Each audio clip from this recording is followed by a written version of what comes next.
Dr. Bassi, thank you again for honoring us and showing us a path into beauty and the strength that blooms from it.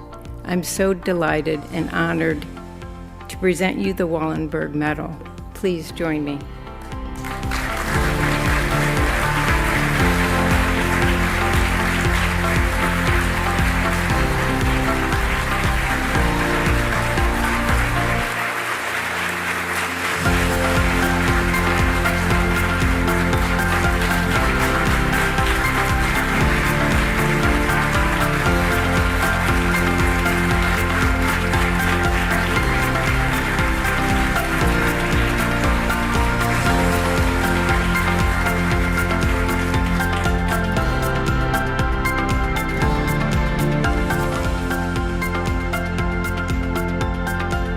Well, comparing it to Wallenberg, I think it's a bit, as I said during my lecture, nobody can match that man's achievement.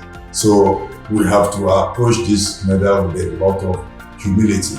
But I just feel that, it's one of those things that happens. Somebody being recognized to receive that kind of medal places a lot of burden on me as an individual and all those I work with, because it means that what we're doing is being recognized and that we have to do more.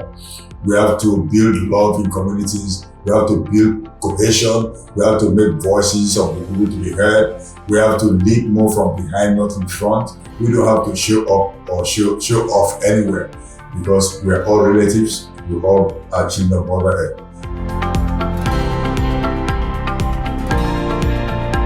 The key element of the Wallenberg Medal is the lecture itself. And the lecture this time around came immediately after the medal had been handed over to me. But before then, for months I have been thinking about the lecture. And I came up with the title, We Are Relatives, from one of my new poems, I See the Invisible. But now, this topic was so critical because in the world today, there's a general tendency for people to behave that they're different from others, that they're separate from others. They're also not part of nature, of Mother Earth. We don't seem to recognize that what affects another person affects us. I'm considering the African philosophy of Ubuntu and also of HOMEF, which means good living. Our life don't have meanings except we are connected to the next person in a way that is loving, is understanding, and in a way that helps us all grow. And then we have to be conscious of the fact that even the smallest being on earth, the smallest ant, the earthworm, the snake, the rats, they all have roles to play for our well-being, either by keeping the ecosystem balanced or in other ways, helping us to have other things that allow us to take care of ourselves. So the key thing is that we are all relatives. We are all in the same family. We are all children of Mother Earth. We are kings. The kinship between beings and between humans are so strong. But if we realize this fact, we don't have so many conflicts in the world. There will be no need for war. Today, the world invests in more destruction than in building. And we won't need to erect so many boundaries and barriers within Africa. Before you can travel from one country to another, there are so many barriers. Travel costs, apart from that, some other diplomatic reasons, barriers from visas and so on. And now the world is investing a lot of money, a lot of resources in stopping people from moving from one country to the other. But in the era of climate change, in a period of various stresses in various regions, some of which were not caused by the people in those regions, stopping people from moving is almost criminal. Because people have a right to survive. We are all in the same family, and we have to look at things systematically and look at the whole complex and how everything is related. So realizing that we are relative would change a lot of things in the world today.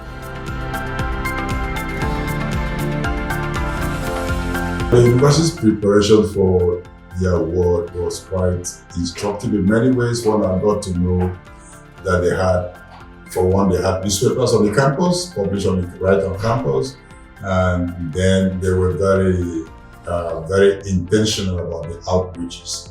They were making statements, sharing flyers, sharing information. And I think this was beautifully in the sense that one, they allowed the world to know more about Wellenberg, what he stood for, who he was, what he did, especially not just that he trained as an architect in the University of Michigan and graduated in 1935, but because he also was a Swedish diplomat who spent a lot of his time ensuring that some Jews escaped, thousands of Jews were saved from the Holocaust. And so each time they made a statement or announced the events, all this came to life. That people know that look, one person can make a difference.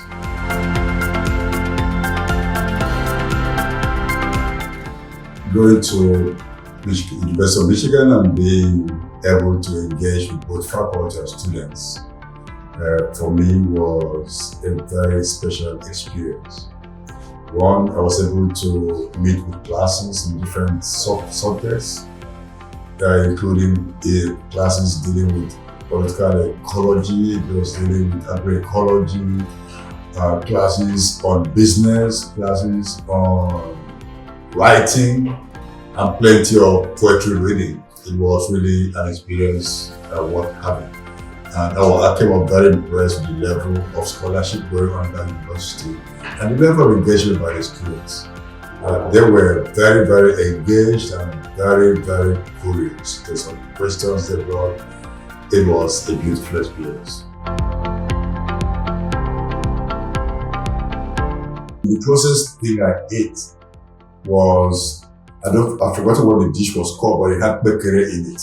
And I was really shocked to see pekere in the dish. I had about maybe 5 slices of pekere and I thoroughly enjoyed it. For those who may not know, pekere is dried or fried plantain, not quite like dodo, but thinner and very dry indeed. Maybe they did that to, and it was beans, but the beans didn't look like beans, was ground and powdery kind of paste. And it was beautiful. So, but I think what was more beautiful for me was that I felt totally at home with the people who were with me. So whatever food they provided was home food.